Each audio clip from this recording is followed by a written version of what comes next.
ముఖ్యమంత్రి గారు లేస్తే ముఖ్యమంత్రి గారు చారిత్రాత్మకమైన పద్ధతుల్లో ప్రత్యేక శాసనసభ సమావేశాలు పెడుతున్నారు అని చెప్పి పొద్దున్నే కేబినెట్ బడ్జెట్ సమావేశాలకు చేస్తారు కదా సార్. అట్లా బడ్జెట్ ముందు ఒక కేబినెట్ పెట్టి వెంటనే తీసుకొస్తే మేమేమనుకున్నాం సార్ అంటే నిజంగా కూడా ఈ ప్రత్యేక శాసనసభ సమావేశాల్లో 42% రిజర్వేషన్ అమలు చేయడానికి కామారెడ్డి డిక్లరేషన్లో ఇచ్చిన విధంగా ప్రత్యేకమైన బిల్లు ఏమన్నా తెస్తున్నారేమో, ఆ బిల్లు తెచ్చి వెంటనే శాసనసభలో ఆమోదింపజేసి తద్వారా చట్టబద్ధత కల్పిస్తారేమో అని చెప్పి రాష్ట్ర వ్యాప్తంగా బలహీన వర్గాల సోదరులు కామారెడ్డి డిక్లరేషన్ చూసిన వాళ్ళు ఎదురు చూస్తూ ఉంటారు. కానీ ముఖ్యమంత్రి గారు ఏం చేస్తున్నారు సార్, ఇక్కడ లేచి ఓ 4 పేర్లు చదివి, అధ్యక్ష మీ ప్రభుత్వం మీద ప్రజలకు నమ్మకం లేదు. ఎందుకంటే రేవంత్ రెడ్డి గారు మీరే చెప్పినారు, సమగ్ర కుటుంబ సర్వే జరిగినప్పుడు తమరిచ్చిన ఉపన్యాసమే మొత్తం యూట్యూబ్లో ఉంది, అన్ని టీవీలలో ఉంది. ఏమన్నారు సార్ ఆ రోజు? ఆ ముఖ్యమంత్రి చెప్తాడు సరే, ఎవరు పడితే వాళ్ళు వచ్చి మీ ఇంటికి వచ్చి వివరాలు అడిగితే ఇచ్చేస్తారా, అవులగాలు దివానాగాలు ఇచ్చేస్తారా అని మాట్లాడింది రేవంత్ రెడ్డి గారు, మేం కాదు. మీరు చెప్పిన మాటలనే ఎన్యూమరేటర్లకు చూపెట్టి చెప్పినారు, మేము ఇయ్యము మీకు వివరాలు, 57 రకాల వివరాలు అడుగుతున్నారు, ఎట్లిస్తాము మీరే అన్నారు ఆనాడు. ఎవరు పడితే వాళ్ళకి ఇచ్చేస్తామా వివరాలు అని మాట్లాడింది, అదే చూపెట్టి అడిగింది.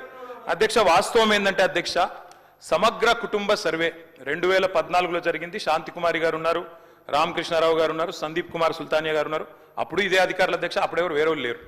సమగ్ర కుటుంబ survey, I'm saying this on record, I worked as a minister for 9.5 years. Yes, చేసింది మొత్తం ప్రభుత్వ అధికారులే, చేపించింది ప్రభుత్వమే.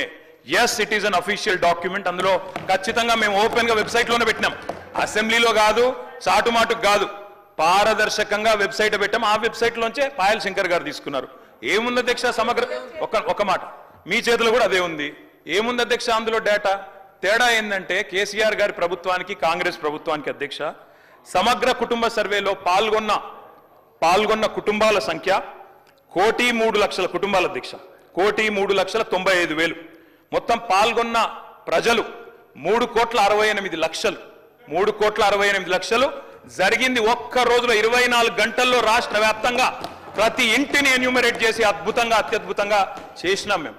చేసిన తర్వాత ముఖ్యమంత్రి గారు నిజంగా ఎంత మిస్లీడింగ్ గా మాట్లాడుతున్నారంటే అధ్యక్ష, వారు అంటారు అధ్యక్ష ఇంతకు మించిన టాపిక్ లేదు అధ్యక్ష, వారు అడిగిన ప్రశ్నకు తప్పకుండా మా ప్రభుత్వం గతంలో చేసిన పని గురించి వారు అనుమానాలు తలెత్తే విధంగా ఏదైతే మాట్లాడినారో దాని గురించి చెప్పాలి అధ్యక్ష. వారు అంటారు అధ్యక్ష బీసీల సంఖ్య అందులో ఎంత అని. ఎస్, ఆనాడు బీసీల సంఖ్య సమగ్ర కుటుంబ సర్వే ప్రకారం 1,85,61,856, 51%. 51% బీసీలు ప్లస్ అది కాకుండా ముస్లిం సామాజిక వర్గంలో ఉండే బీసీలను కూడా కలుపుకుంటే 10%. మొత్తం ఆనాడు సమగ్ర కుటుంబ సర్వే ప్రకారం రాష్ట్రంలో బీసీల సంఖ్య 61%.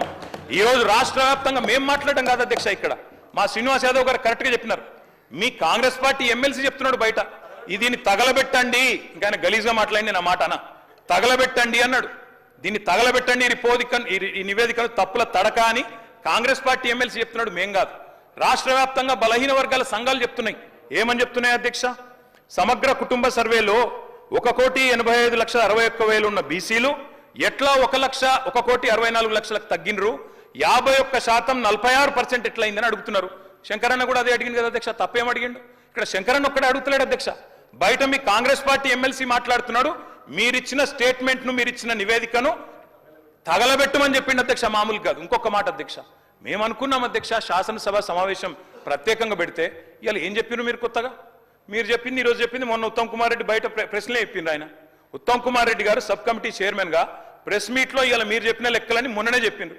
ఎందుకు పెట్టిండ్రు మీరు? ఇవాళ మేమేమనుకున్నాం, 42% రిజర్వేషన్ ఇవ్వడానికి చట్టబద్ధత కల్పిస్తూ బిల్లు తెస్తారనుకున్నాం. లేదా మీరు చెప్పినట్టు 56% బీసీలు ఉంటే ఆ 56% బీసీలకు బీసీ సప్లాన్ తెస్తారేమో అనుకున్నాం. ఏమీ లేకుండా ఇలా వచ్చి ఒక స్టేట్మెంట్ ఇక్కడ పెట్టి ఏదో సాధించిన మీ చరిత్ర అంటే అధ్యక్ష 5% బీసీ జనాభా. అధ్యక్ష గౌరవ సభ్యులు 9:30 విన్నారే ఒక నిమిషం.